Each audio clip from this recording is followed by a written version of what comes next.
대한민국 중심 채널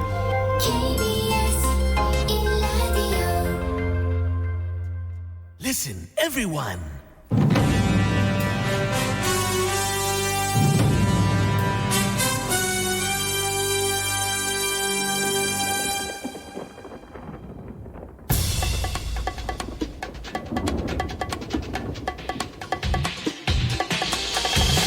라이브 비상대책위원회.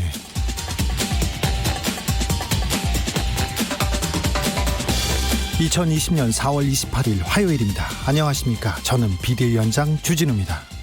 국내에서 코로나19 확진자가 나온 지 딱 100일이 됐습니다. 코로나 100일, 참 많은 것이 달라졌습니다. 외출, 회식, 여행은 아직 어렵고요. 마스크가 외출 필수품이 됐고 사회적 거리 두기는 일상화됐습니다. 하지만 우리는 세계에서 가장 적극적으로 코로나를 물리친 대한민국 국민입니다. 앞으로 위기가 또 오고 더 많은 것들이 달라지겠지만 잘 대처해 나갈 것입니다. 코로나 시대를 잘 살기 위한 용기와 지혜, 잠시 후에 세 분의 전문가와 함께 이야기 나눠보겠습니다. 전 세계 코로나 누적 확진자 수는 300만 명을 넘어섰습니다. 미국은 100만 명이 넘었습니다. 일본은 확진자는 14,326명. 최근 일주일 사이에 전 세계 환자 수가 20만 명이 추가됐는데요. 우리는 최근 열흘 동안 신규 확진자가 10명 이내를 유지하고 있습니다. 참 잘하고 있습니다. 하지만 긴장의 끈 놓지 말아야 됩니다. 전 세계 코로나 확진자 현황 정상근 기자와 짚어보겠습니다. 4시까지만 해도 미래통합당의 김종인 비대위 출범이 무산 위기였습니다. 그런데 방금 전에 김종인 비대위가 출범하기로 했다고 합니다. 결국 김종인 비대위 외에는 대안이 없다는 의견이 결국 채택된 건데요. 아직 수락이 미지수라고 합니다. 미래통합당에서는 과연 무슨 일이 있었는지, 그리고 총선 이후 각 당의 분위기는 어떤지 정치의 속내에서 짚어보겠습니다. 라이브는 계속되어야 한다. 여기는 라이브 비대위입니다.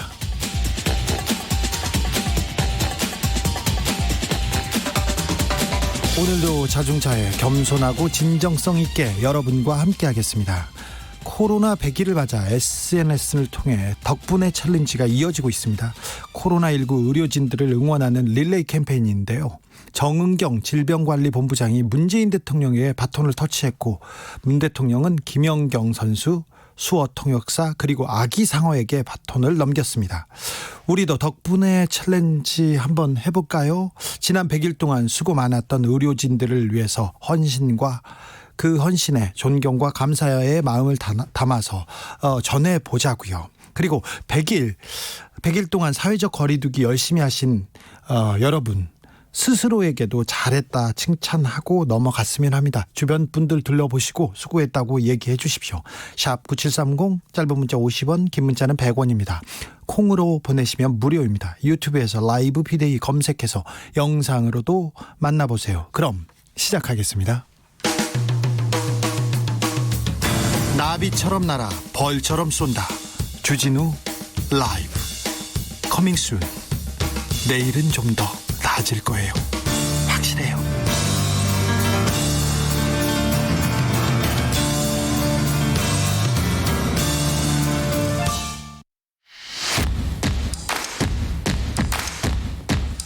정치 뉴스 피로 해소에 딱 좋은 브리핑 뉴스 오영호.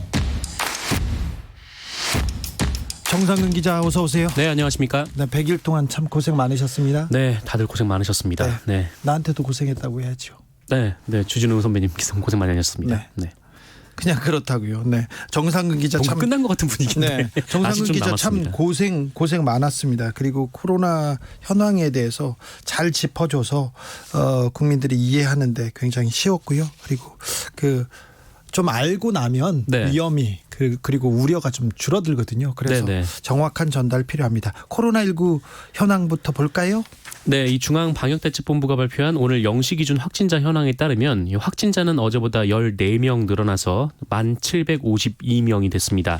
8,854명이 완치 후에 격리가 해제됐고요. 1,654명이 현재 격리가 돼서 치료 중에 있습니다. 사망자는 244명입니다. 최근 며칠간 10명을 유지해오다가 오늘 다소 늘었는데 다만 이 14명 중에서 12명이 해외 유입 확진자입니다. 그러니까 국내 발생 확진자는 2명에 그쳤습니다. 일본의 경우는 어떤가요? 신규 확진자 수가 지금 줄고 있습니다. 그런데 줄고 있는데 일본 안팎에서는 일본 정부가 코로나19 검사를 제대로 하지 않고 있다는 지적이 이어지고 있습니다. 네, 그렇습니다. 오늘 관련해서 좀 여러 증언들이 나오는데 그 일본의 어떤 의사분은 그 일본 언론에 지금 몰려오는 환자들 중에서 한 90%를 검사하지 못하고 있다라고 얘기를 했습니다. 지금도요? 네, 그렇습니다. 지금 확진자 비율이 굉장히 높은데요. 일단 일본에서는 이 몇천 건의 하루 검사량을 유지를 하고 있는데 도쿄에서는 한때 50%, 60% 그러니까 확진자 확률이요? 네네. 그러니까 2명이 와서 검사를 받으면 1명이 확진되는 좀 이런 경우가 이런 날도 있었다라고 우리나라의 합니다. 경우는 100명 중에 1명 정도죠? 네, 그렇습니다. 우리나라는 지금까지 공식적으로 60만 명 이상을 검사를 한 것으로 알려져 있는데 지금 확진자가 10,000명이니까요. 이 확진 비율이 많이 낮습니다. 네, 그렇습니다. 그런데 일본 언론에서 그랬는지 일본 정부에서 그랬는지는 모르겠으나 정부도 그렇고 언론도 그런 것 같습니다만 우리 진단 키트를 좀 문제 삼고 있어요. 네, 그 오늘자 아사히 신문에 따르면 그 일본의 후생 노동성은 한국산 코로나19 검사 키트의 일본 내 사용 가능성에 대한 문의에 대해 한국산 키트는 성능이 구체적으로 파악되지 않다라면서 일본의 PCR 검사와 동등한 정확도를 갖고 있는지 그 여부 등을 확인하지 않으면 안 된다라고 입장을 밝혔습니다. 전 세계에서 한국산 진단 키트를 받기 위해서 그렇게 노력하는데요. 네, 그런데 일본에서는 일단 이 한국산 진단 키트의 성능을 의심하는 발언을 한 겁니다. 왜 그런가요? 그럴 만한 이유가 있나요? 그럴 이유도 없고 좀 여유도 없는 상황인데요. 아까 말씀드렸듯이 지금 일본의 확진자 비율이 좀 굉장히 높고 반면에 확진 검사자 수는 상대적으로 이렇게 높지 않은 좀 그런 상황입니다. 네. 그래서 지금 계속 더 검사를 해야 된다, 더 많이 검사를 해야 된다라고 현장에 있는 의사라든지 아니면 그 정부 당국자도 이렇게 얘기를 하고 있는데 일본 정부는 아직도 이 혐한 정서에 기대서 혹시 지지율 반등을 꾀하고 있는 거 아닌가 이런 추정이 나오고 있습니다. 네, 그런 추정을 할 만한 충분한 정황이 됩니다. 근데 일본 언론이 한국산 진단 키트에 대한 얘기 가짜 뉴스를 유포하고 있는 이유가 보니까 한국 언론을 인용 보도했다고 하는데 종편 보도였죠? 맞습니다. 일본의 언론과 누리꾼들이 한국산 진단 키트의 한 70에서 80%가 불량이다. 이런 가짜 뉴스를 계속 유포를 하고 있는데요. 네, 저 뉴스가 계속 퍼지고 있습니다. 네, 이 황당한 것은 그 진원지가 우리나라 종편 방송이었다는 겁니다. 지난 25일 그 일본 언론사인 고고통신은 한국의 한 종편 보도를 인용해서 이 전 세계에 수출하고 있는 한국산 코로나19 진단 키트에서 다수의 불량이 확인되고 있다라고 보도를 했습니다. 그 종편 어디입니까? 채널 A입니다. 네. 보도는 노랗게 변한 불량 키트 무더기 적발이라는 내용의 보도였습니다. 예. 그런데 여기서 말하는 키트라는 것이 진단 키트가 아니고요. 이 검체를 보관하는 용기를 말하는 겁니다. 채널 A도 이 검체 수송 배지라고 본문에서 얘기를 하긴 했는데 이 제목에는 이 불량 키트가 무더기로 적발됐다라고 했기 때문에 이게 오해의 소지가 있습니다. 검체, 수송, 배지 다 어려운 말이어서 알지도 못하겠는데. 네, 진단 키트란 말은 눈에 딱 들어오죠. 네, 제목에 불량만 들어오지 않습니까? 네, 그렇습니다. 그런데 한편 우리 방역 당국은 일본에 진단 키트를 지원할 계획이 없다라고 못을 박았습니다. 일본의 방역 물품을 지원을 추진하고 있지 않은데 일본에서 진단 키트 성능 평가를 운운하니까 김치국부터 마시지 말라 그런 입장을 밝힌 셈입니다. 인간 기본적으로 윤리, 도리가 있는 건데 일본이 코로나19가 이렇게 퍼졌을 때 혐한을 기대고 그다음에 한국을 제일 먼저 네네. 입국 불허를 시키면서 한국에서 퍼뜨린다는 그런 인상을 줬어요. 네, 그렇습니다. 그리고는 지금 진단 키트가 필요한데 진단 키트에 대한 한국에 대한 가짜 뉴스 계속 퍼뜨리고 있는 것 같은데 이거 기본적으로 윤리적인 문제고요.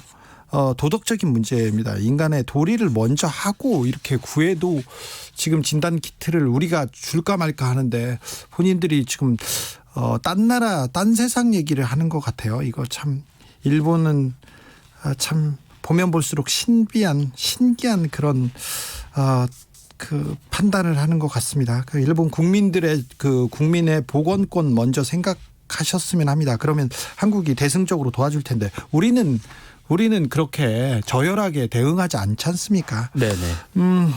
코로나19 앞으로가 더 걱정입니다. 특별히 경제 문제가 걱정인데요. 직장인들의 소득이 많이 줄었다고 합니다. 네, 이 직장갑질 119 그리고 공공상생연대기금은 어제 이 코로나19와 직장생활의 변화, 이 직장인 1,000명 설문조사를 실시한 결과를 발표했습니다. 네. 조사는 지난 14일부터 19일까지 19세 이상 55세 미만 직장인 1,000명을 대상으로 진행이 됐습니다. 그런데요. 조사 결과를 보면 응답자의 47.5%가 코로나19 이후에 소득이 줄었다라고 답을 했습니다. 절반이나요. 그런데 이 정규직 같은 경우에는 35%가 소득이 줄었다 이렇게 답을 했는데요. 이 비정규직은 66%나 소득이 줄었다라고 답을 했습니다. 정규직보다 확실히 비정규직이 더 안 좋은 상황에 처해 있는 상황이 여실히 드러났습니다. 그래서 더 걱정입니다. 특히 이 특수고용직 노동자, 그러니까 노동자지만 노동자로 인정받지 못하는 이 학습지 선생님이라든지 뭐 골프장 캐디분들, 보험 설계사분들 이런 분들의 경우에는 75.9%가 소득이 줄었다라고 밝혔고요. 일용직 분들 71.4%가 소득이 줄었다라고 답을 했습니다. 그리고 더 주목할 부분은 아무래도 이 소득이 많은 사람이 소득이 주는 것보다 소득이 적은 사람이 소득이 주는 게 더 심각한 문제인데요. 그래, 문제죠. 그런데 월소득 150만 원 미만의 집단에서는 무려 70.2%가 소득이 줄었다라고 답을 한 반면 예. 이 월소득 500만 원 이상의 집단에서는 24.1%가 소득이 줄었다라고 답을 했습니다. 네. 한편 이 직장 내 권고 사직이나 무급 휴업 강요 등 이 부당한 지시를 겪었다라고 응답한 사람은 15% 이내였는데요. 권고 사직과 해고의 경우 정규직이 경험한 비율은 3.5%였는데 비정규직은 8.5%가 경험을 했고요. 이 무급 휴업 강요도 정규직은 8%만 경험을 했는데 비정규직은 19.5%가 경험을 했습니다. 이게 진짜 걱정입니다. 그래서 저희 라이브 비대위에서 어제 청와대 황덕순 일자리 수석 모셔다가 우리 그 비정규직 그리고 불안한 사람들 그 일자리 어떻게 할 거냐고 계속 물었는데요. 앞으로 저희가 고용노동부 이재갑 장관 모셔다가 내일입니다. 이재갑 장관 모셔다가 국민들 일자리 어떻게 챙길 건지 저희가 계속 물어보고 계속 챙겨보겠습니다. 국민들 일자리, 특별히 비정규직 그리고 특별히 조금 없는 소외된 사람들의 경제권에 대해서 저희가 계속 따져 묻겠습니다. 네.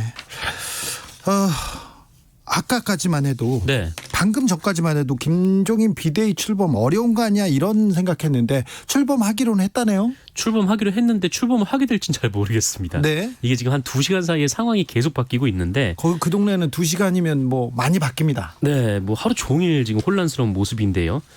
일단 이 미래통합당 전국위원회가 오늘 열려서 이 김종인 비상대책위원회 전환을 의결했습니다. 예. 다만 이 김종인 위원장 측이 이 의결 뒤에 이 전국위에서 이뤄진 결정을 비대위원장 추대로 생각하지 않는다라는 입장만 밝혔습니다. 그러면 또 김종인 위원장 성격상 그러면 나 안 해 뭐 그렇게 얘기할 수도 있는데요 지금. 네, 뭐 모셔가지 않으면 안 해 뭐 그렇게 지금 받아들여질 수도 있는 건데 이게 왜 그러냐면 이 앞서서 이 전국위원회 전에 이 상임 전국위원회라는 절차가 있었습니다. 여기서 일단 이 당원을 개정한 다음에 전국위에서 이 김종인 비대위를 출범시키려고 했었거든요. 네, 당원을 바꿔달라고 그게 요구 사항처럼 느껴졌는데요. 네, 맞습니다. 뭐 김종인 위원장이 요구했던 것이 기한과 이 권한의 제한 없이 비대위를 맡겠다라는 거였는데. 당원에서 또 박아달라 이런 요구도 한 것 같습니다. 네, 이 미래통합당의 당원은 이 미래통합당이 이제 합당해서 이루어진 정당이기 때문에 8월 31일에 전당대회를 여는 것을 목표로 하고 있습니다. 그때 이제 새 지도부를 출범시키려고 했던 건데 네. 바로 이 당원을 바꾸려고 했던 것이죠. 이 전당대회 날짜를 좀 무기한 연기해서 이 김종인 비대위에 이제 시간을 벌어주겠다라는 거였는데 그랬는데요. 이 정작 상임전국위원회에서는 정족수가 채워지지 않아서 회의가 열리지도 못했습니다. 그래서 이 당원이 바뀌지 않았고 만약에 김종인 비대위가 출범을 한다라고 하더라도 이 당원에 따라서 8월까지만 임기를 해야 됩니다. 이 김종인 위원장이 생각했던 그림이 아닌 뭐 그런 셈인데 지금 상황에서는 김종인 위원장께서 굉장히 탐탁지 않게 생각할 게 분명한데요. 또 게다가 또 당내에 지금 비판 여론이 상당히 많습니다. 오늘 오전에는 21대 총선 당선인 회의가 열렸는데요. 이 당선인들이 뭐 어떤 결론도 내지 못하고 또 끝내버렸습니다. 이 장제원 의원에 따르면 뭐 중진들은 김종인 비대위로 가자라는 뜻이 있었고 이 젊은 분들은 이 김 당선자 총회에 전권을 맡겨야 한다는 입장이었다. 이렇게 전하기도 했습니다. 네. 경론이 당분간 오갈 것 같습니다. 미래통합당에서는. 네네. 더불어시민당에서도 더불어시민당입니다. 민주당이 아니라 양정숙 당선인 문제가 좀 커지고 있습니다.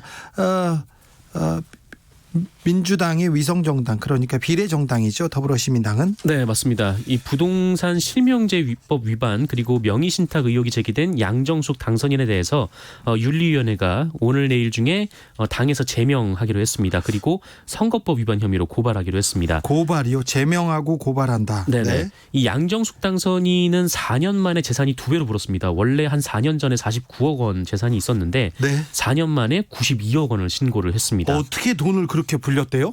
부동산을 통해서 돈을 벌었던 것 같은데 이 서울 강남의 아파트 3채 그리고 서울 송파 경기 부천의 건물 2채 총 5채의 부동산이 있었습니다. 그리고 이를 매입하는 과정에서 이 탈세를 하기 위해서 그 동생 이름으로 이렇게 명의 신탁을 한 것이 아니냐 이런 의혹이 제기된 바 있고 양정숙 당선인은 변호사고요. 남편분은 부장판사세요. 법조인인데 이렇게 아파트를 사랑하셨군요. 네, 그렇습니다. 그래서 이 더불어시민당 그리고 민주당에서는 총선 전에 이 양정숙 당선인에게 사퇴를 권고를 한 것으로 알려져 있습니다. 네. 그런데 양정숙 당선인이 거부를 했고 선거가 치러졌고 당선이 됐죠. 하지만 계속 이제 양정숙 당선인이 사퇴를 거부를 하니까 이제 제명 그리고 고발 조치를 하겠다라고 설명을 한 겁니다. 제명과 사퇴 이게 굉장히 중요한 부분입니다. 비례대표한테는. 네, 맞습니다. 이 제명을 하게 되면은 의원직이 유지가 됩니다. 네. 반면에 스스로 사퇴를 하면 의원직을 상실을 하게 되면서 비례대표가 다음 순번으로 이어지게 되는데요. 네. 이 양정숙 당선인이 사퇴를 거부하고 제명이 되면 계속 의원직은 유지를 할 수 있게 되는 상황입니다. 의원직을 유지하는데 검찰 조사가 진행될 거고요. 약 네네. 6개월에서 1년 대법까지 가고 이게 법률 전문가들이니까 1년 넘게 걸릴 수도 있는데 1년 후에 그러면 1년 정도는 의원직을 유지하다가 그러면 다음번 비례대표 18번 이경수 전 국제핵융합실험로 부총장한테 갈 가능성이 조금 있겠네요. 네, 그렇습니다. 검찰이 오늘 채널 A를 드디어 압수수색했습니다. 네, 이른바 검언유착 의혹을 수사 중인 검찰이 오늘 채널A에 대한 전격 압수수색을 단행했습니다. 네. 이 취재와 관련해서 언론사 압수수색이 이루어진 것은 1989년 이후 31년 만입니다. 네, 언론사 압수수색은 원래 잘 안 합니다. 네, 취재 관련해서 압수수색을 시도한 적은 있었는데 네. 앞에서 이제 막혀서 들어가지 못한 경우가 대부분인데요. 네, 오늘도 비슷한가요? 아닙니다. 오늘은 압수수색을 한 것으로 알려져 있습니다. 예. 다만 채널A 기자들 일부가 반발을 하면서 검찰을 막아섰는데 네. 채널A 측에서 협조를 해서 비교적 차분하게 압수수색이 진행이 됐다라고 합니다. 네. 채널A 측은 이 재승인이 이 문제 때문에 조건부로 이루어졌기 때문에 이 점을 감안해서 회사 차원의 저항을 하지 않은 것으로 그렇게 분석이 되고 있습니다. 좀 압수수색 이모저모 좀 알려주세요. 네, 일단 검찰의 압수수색의 내용은 이동재 백승우 채널A 기자의 개인 사무공간, 그리고 이메일, 휴대전화, 이 노트북 등 이 신라젠 의혹 관련 취재 자료인 것으로 알려졌습니다. 아시다시피 이 이모 기자는 신라젠 의혹을 취재하면서 이 검찰 고위 간부와의 친분을 이용해서 이철 전 밸류 인베스트 코리아 대표 측을 상대로 협박을 했다. 라는 의혹을 받고 있는 상황입니다. 유시민을 쳐내야 된다 이런 얘기를 하셨는데 채널A 기자들이 부당한 언론 탄압이다 이런 얘기를 했나 봐요. 압수수색에 대해서. 네네. 그런데 언론 윤리를 어긴 게 먼저고 이 언론 윤리를 어겨서 채널A 측의 주장이 맞다면 채널A 회사의 명예를 실추했고요. 언론 종사자들의 명예를 실추했습니다. 그러니까 정말 부당하다면 검찰 수사를 통해서 수사에 협조해서 진실을 밝혀서 부당한 명예를 훼손당한 다른 사람들의 명예를 살려야죠. 네, 채널A 대표이사가 방통위에 가서 이 개인의 일탈이라면서 취재윤리 위반이 맞다라고 인정을 했거든요. 네. 그래서 따질 거면은 채널A 대표에게 먼저 따지는 게 좋을 것 같습니다. 그렇습니다.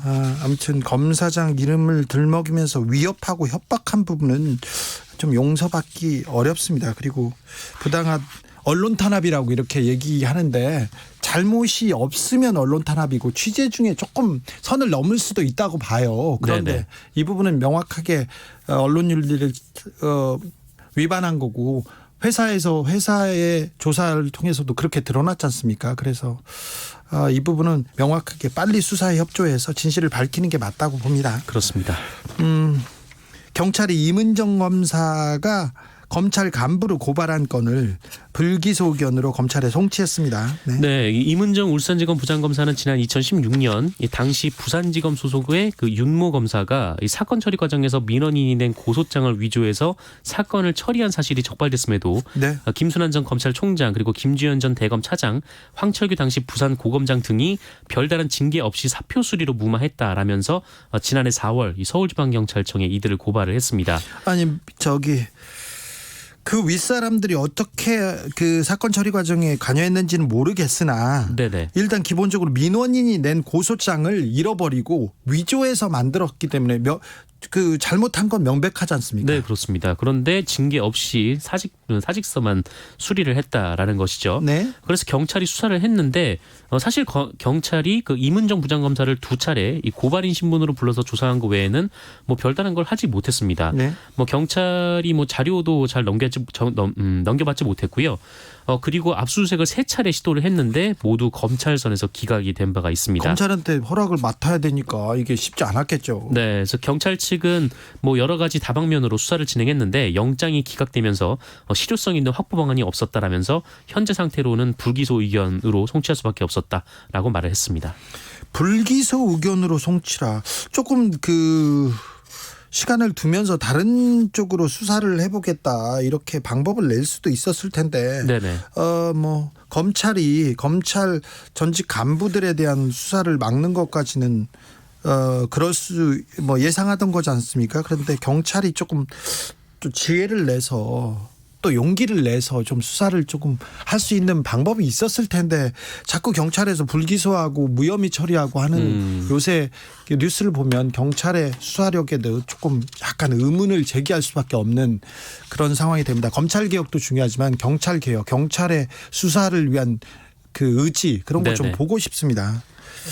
경찰청장님 보고 싶습니다. 민감용 검찰청장님. 경찰청장이죠.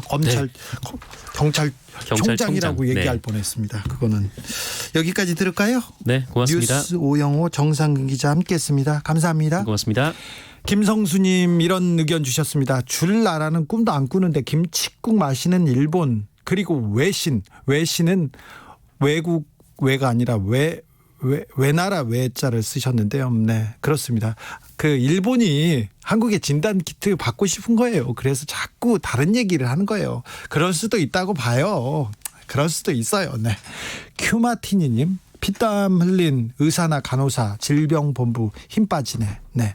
하지만 잘 해내실 겁니다. 걱정하지 마세요. 네. 우리 여기까지도 왔지 않습니까? 7498님 일본은 우리나라를 얕잡아보고 낮잡아보는 것에서 그 본질이 있습니다. 그래서 더더욱 일본에게는 가위바위보도 지면 안 돼요.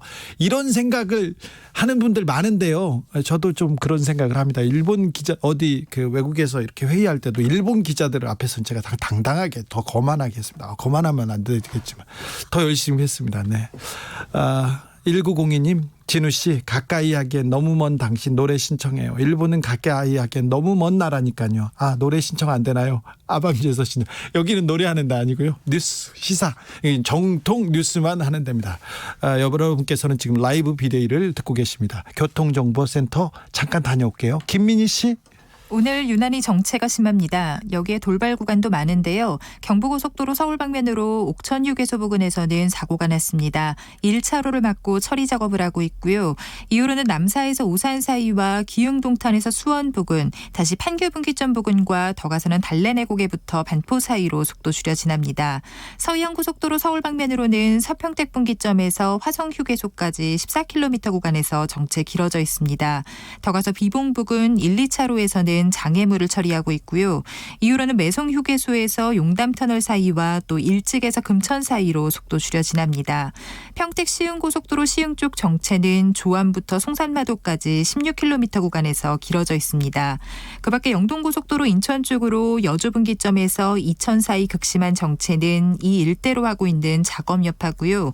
이후로는 동수원에서 광교터널 사이와 부곡 일대, 다시 월곡 분기점 부근에서 더디게 지납니다. KBS 교통정보센터였습니다.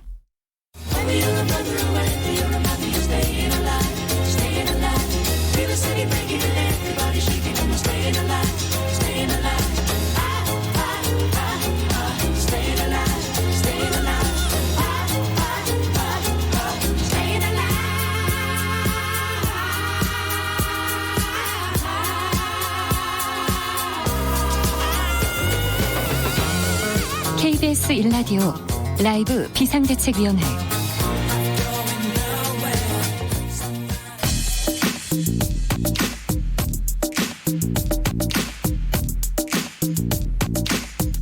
쏙 인터뷰. 귀의 속, 마음의 속, 쏙 인터뷰 시간입니다. 오늘로 첫 확진자가 나온 지 딱 100일 됐습니다. 코로나 시대 우리는 참 많은 변화를 겪고 있습니다.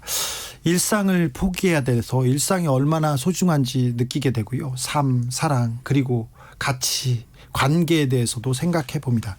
여러분은 코로나를 겪으면서 무엇을 생각하고 무엇을 깨닫고 계십니까? 코로나19로 맞이하게 된 뉴 노멀 시대 한 걸음 더 먼저 준비해 보겠습니다. 세 분의 전문가 모셨습니다. 그간 잠도 못 자고 집에 못 들어가고 세탁은 어떻게 했는지 좀 걱정이었습니다. 그런데 코로나 상황실에서 항상 좋은 말씀으로 저희를 위로하고 안도하게 해주셨던 이재갑 한림대 강남성심병원 감염내과 교수님 오늘 스튜디오에 모셨습니다. 안녕하세요. 네, 안녕하세요. 네. 그리고 이분은 용기와 지혜 선생님입니다.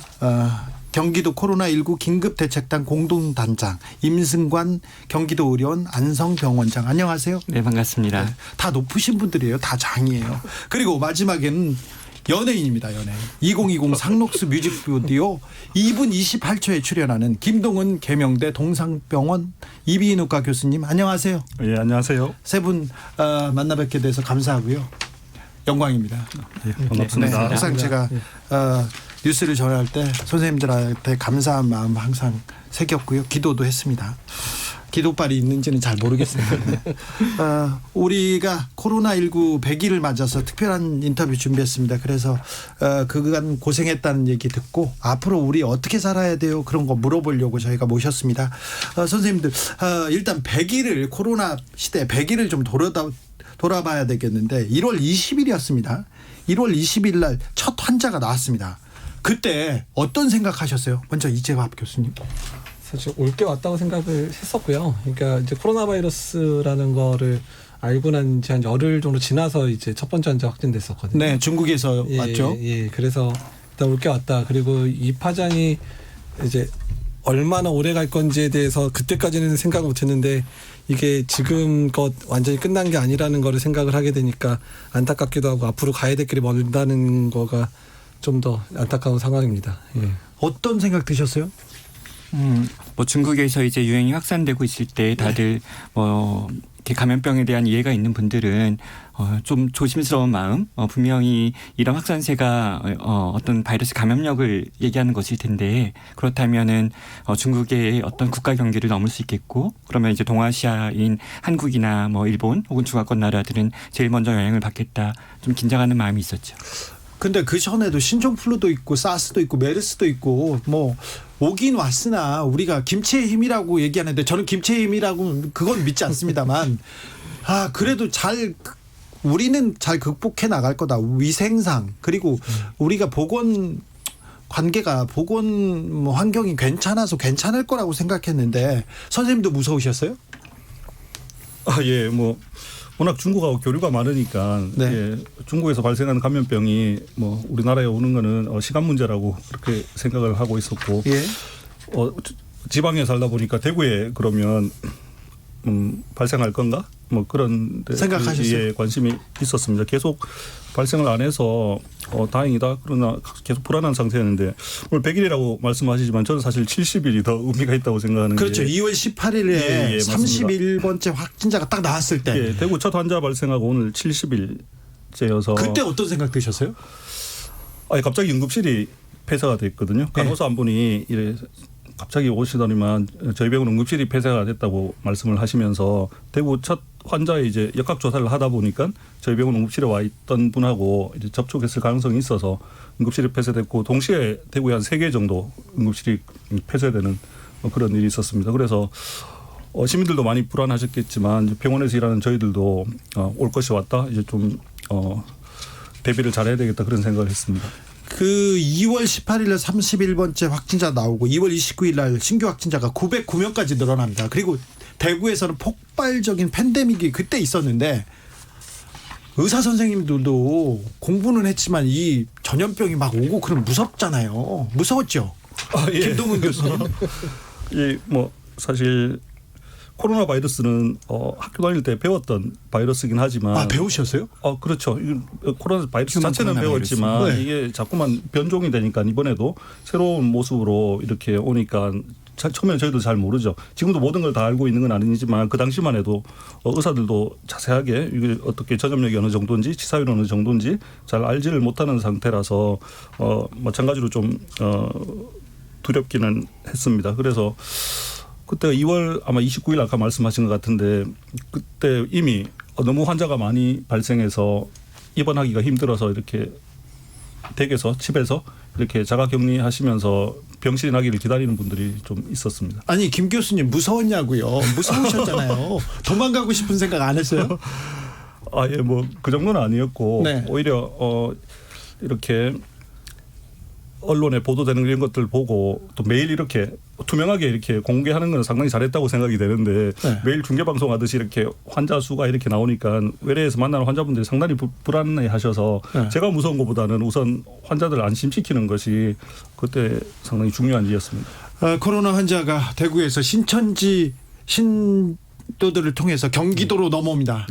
그때 이제 경기도는 이거 어떻게 하지? 우리 경기도 의료원 안성병 원장 임승관 원장님. 네, 저도 뭐 앞에 계신 이재각 교수님하고 같이 대한감염학회 회원이기도 한데요. 네. 감염내과 전문의이고 사실 뭐 1월 20일 국내 환자 발생 전부터 이제 뭐 어쨌든 학회 전문가들은 질병관리본부와 같이 뭐 회의도 하고 팀도 꾸리고 이랬던 시절이 있었어요.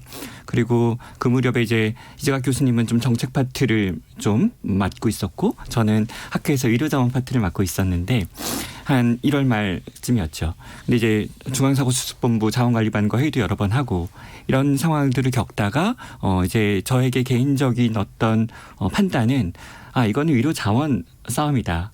바이러스의 전파력이 너무 강하고 결국은 국지적으로 계속 다른 양상들을 보일 것이고 따라서 우리 같은 전문가들이 뭐 이제 중앙정부와 만나서 회의하고 작전 세우고 뭐 물론 분명히 중요한 일이지만 모두가 다 그 일을 할 필요는 없다. 그리고 그중에 다수는 자기 지역에서 자기 지역의 관료들과 자기 지역의 의료기관들과 같이 준비를 해야 된다는 판단을 했었거든요.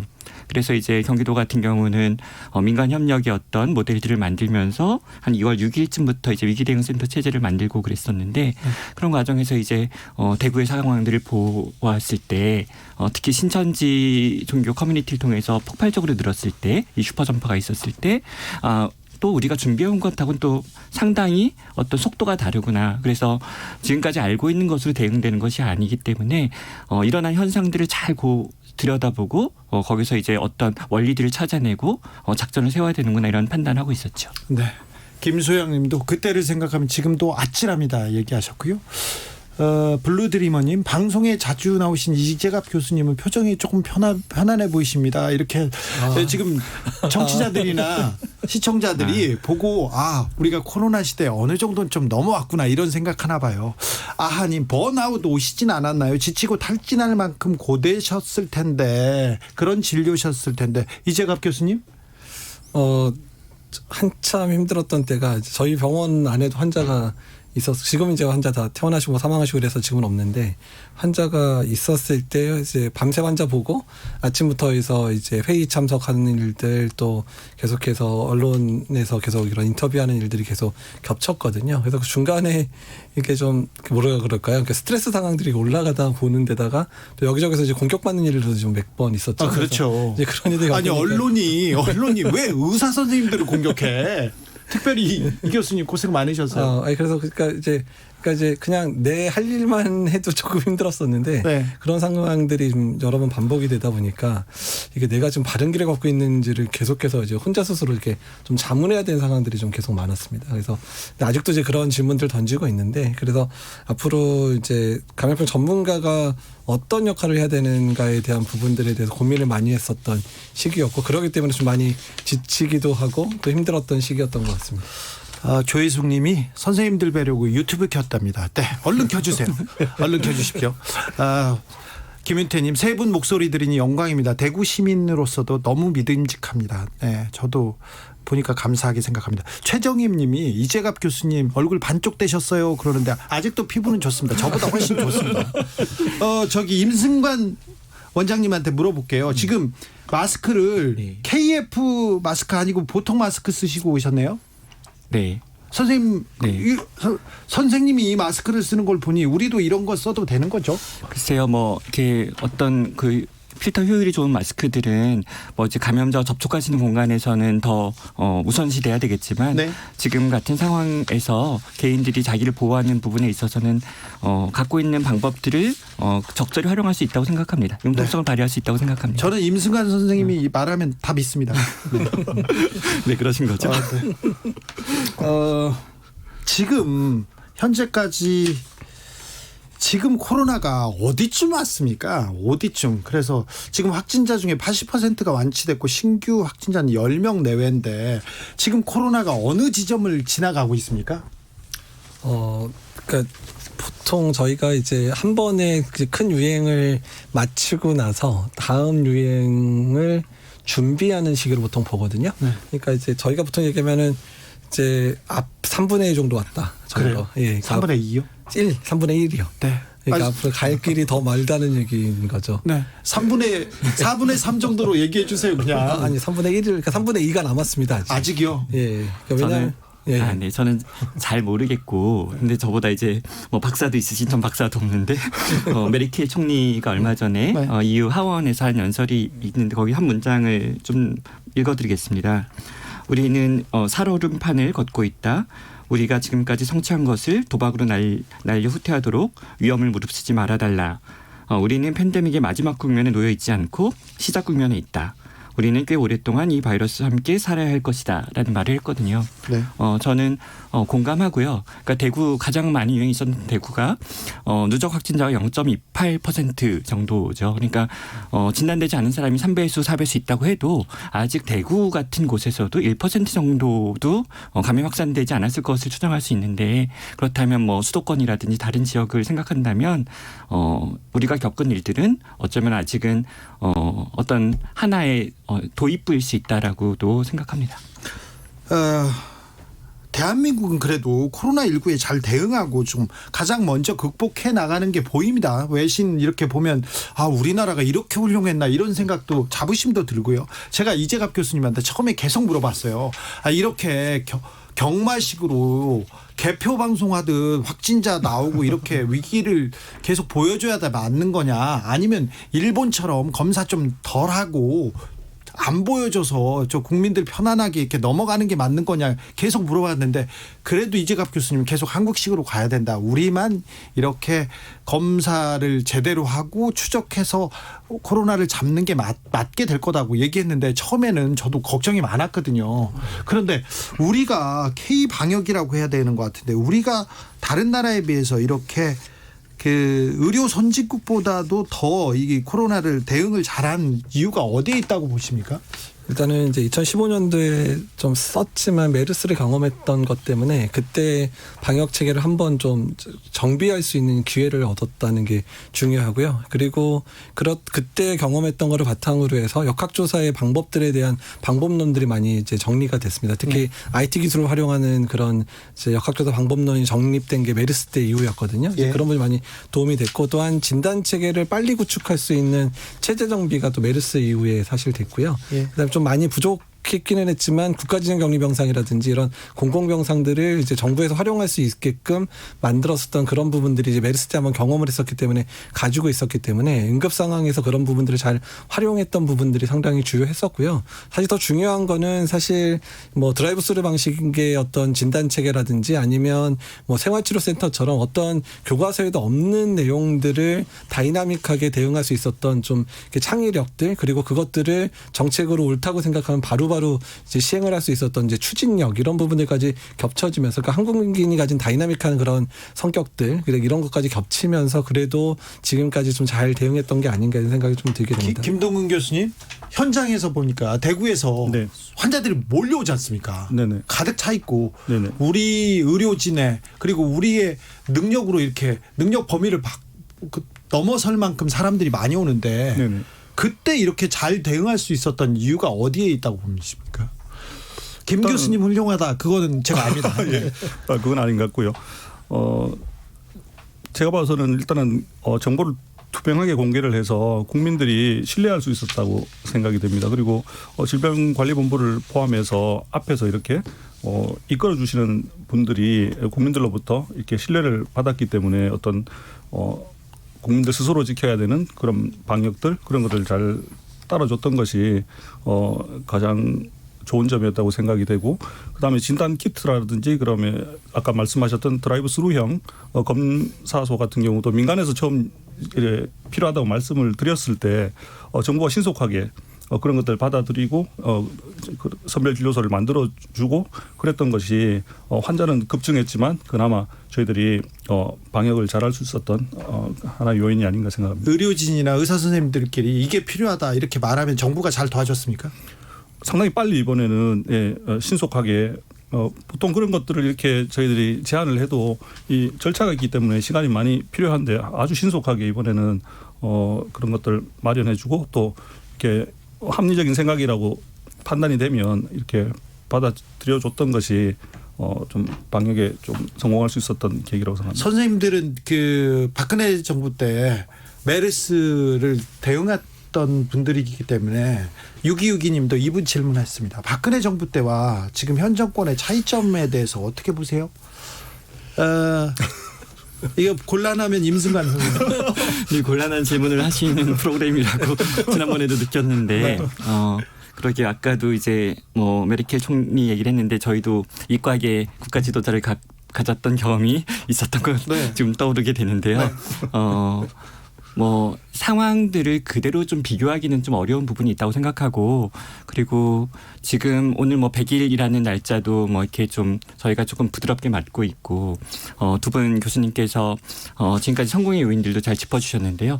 뭐 어쨌든 그런 부분 동의하지만 또 생각하는 부분들은 저희가 메르스의 어떤 경험과 그 이후에 있었던 준비들 그리고 이번에 어떤 국가와 시민사회와 어떤 전문가들의 어떤 유기적인 어떤 노력들이 잘 결합돼서 한 파도를 넘었는데요.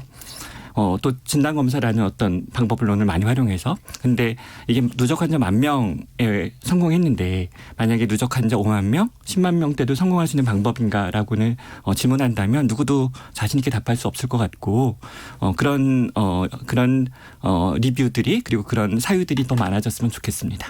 1885님 메르스 때 호되게 당한 경험 그때 비록 손은 잃었지만 외양간을 튼튼하게 고친 것이 좋은 바탕이 된 것 같습니다. 김동훈 교수님 대구에서 느꼈는데 지난 박근혜 정부의 대응책 네. 문재인 정부의 대응책 어떻게 달랐습니까? 예.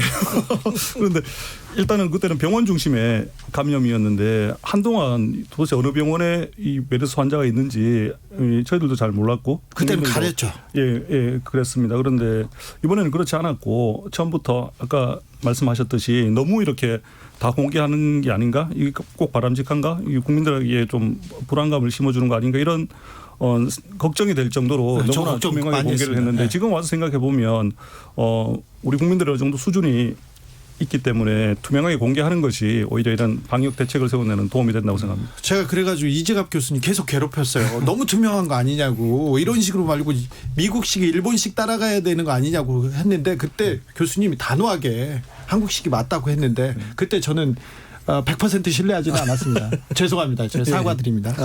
네, 한국의 코로나19 치명률이 2% 초반입니다. 해외 주요국들에 비하면 낮은 편인데 그 이유가 어디 있다고 보십니까, 임승관 원장님? 네. 그러니까 지금 제가 아까 어떤 그림 하나를 좀 PD님께 먼저 드렸었는데요.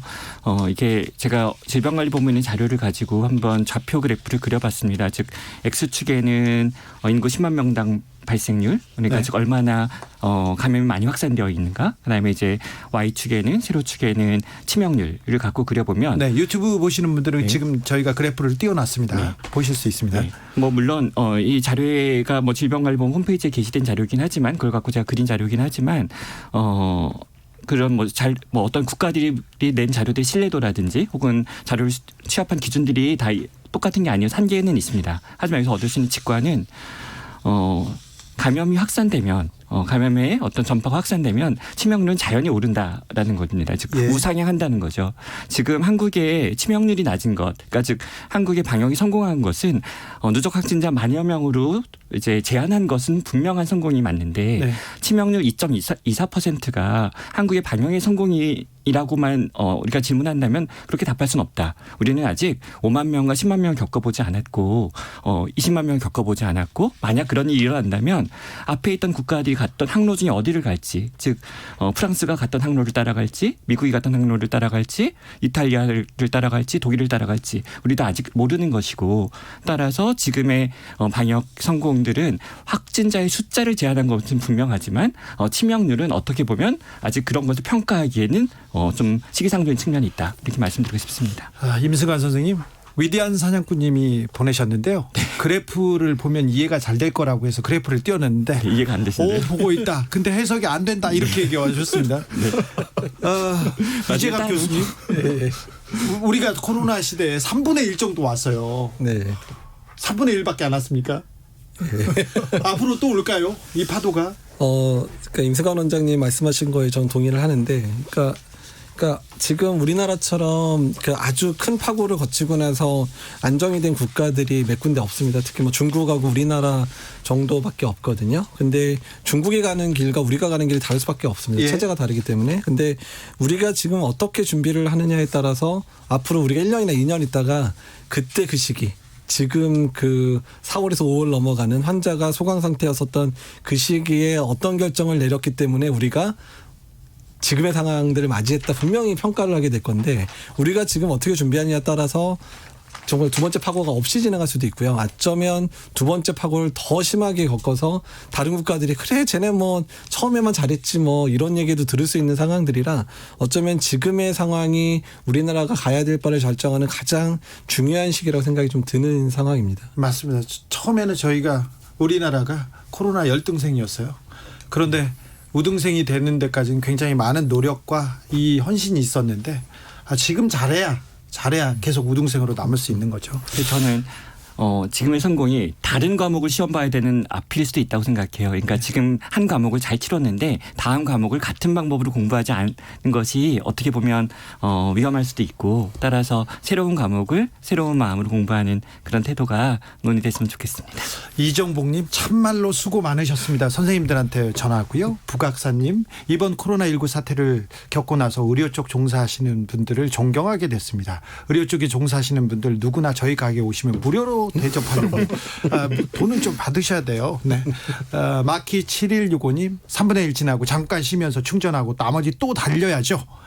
그렇습니다. 네. 베니킹의 Stand By Me 들으면서 2부에서 세 분 선생님들과 이야기 나눠가겠습니다. 코로나19 100일 이야기 이어집니다.